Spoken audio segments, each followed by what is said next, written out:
এখন আমি আপনাদের সামনে অত্যন্ত আবেগের সাথে এবং আনন্দের সাথে একটি খবর দিচ্ছি।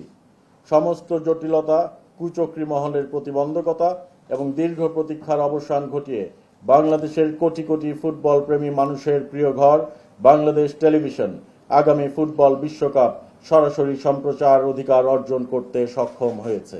আজ অত্যন্ত গর্বের সাথে ঘোষণা করতে চাই যে অতীতের প্রায় 100 কোটি টাকার লুটপাটের যেই গন্ধ আমরা পেয়েছি, তার প্রথম দাবিকৃত 200 কোটি টাকার যেই ফাঁদ এড়িয়ে আমরা ফিফার সাথে অত্যন্ত সাশ্রয়ী এবং যৌক্তিক মূল্যে চুক্তি স্বাক্ষর করার আহ্বান জানাই।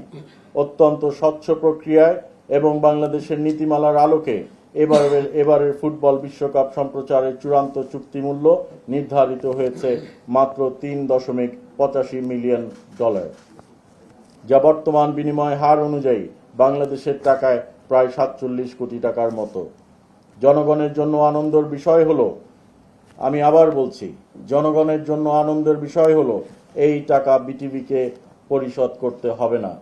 এর অর্থ আমরা telecom company, satellite TV channels, OTT প্ল্যাটফর্মের কাছে নীতিমালা অনুযায়ী অ্যাডভার্টাইজমেন্ট এবং রাইটস বিক্রি করে প্রায় সকল টাকা উঠিয়ে আনতে সক্ষম হয়েছি।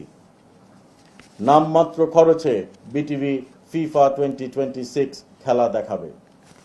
বিগত সরকারের আমলের চেয়ে এই খরচ শুধু কমই নয়, বরং এটি প্রমাণ করে যে নিয়ত যদি পরিষ্কার থাকে, তাহলে মাননীয় প্রধানমন্ত্রী তারেক রহমান সাহেবের নেতৃত্বে আমরা যেই সততা দেখিয়েছি, সেই সততা দিয়ে দেশের টাকা বাঁচিয়ে জনগণকে পৃথিবীর সেরা সেবা দেওয়া সম্ভব।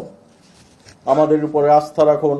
আমরা শহীদ রাষ্ট্রপতি জিয়াউর রহমানের আদর্শের দল, আমরা বেগম খালেদা জিয়ার দল, আমরা তারেক রহমান মহোদয়ের দল আজকে সরকার পরিচালনার দায়িত্বে এসেছি। আমরা জনগণের পকেট কাটতে আসিনি, আমরা জনগণের অধিকার ফিরিয়ে দিতে এসেছি। আমাদের উপর আস্থা রাখার জন্য দেশবাসীকে আন্তরিকভাবে ধন্যবাদ জানাচ্ছি।